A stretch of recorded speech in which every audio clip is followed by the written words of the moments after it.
சித்தர் பூமியாய் சிவலயம் காட்டும் அண்ணாமலையே போற்றி. சிவ ஓம் நம சிவாய. பக்தர் நெஞ்சினை சிவமயமாக்கும் சிவபெருமானே போற்றி. ஹர ஓம் நம சிவாய.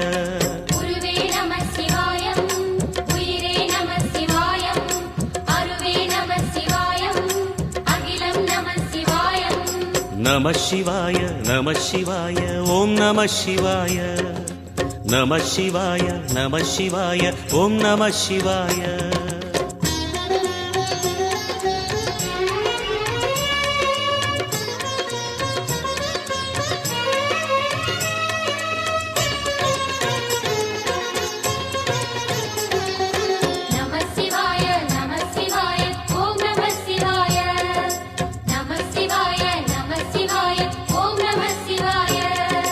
அன்னை உமைக்கு இடமாய் உடலில்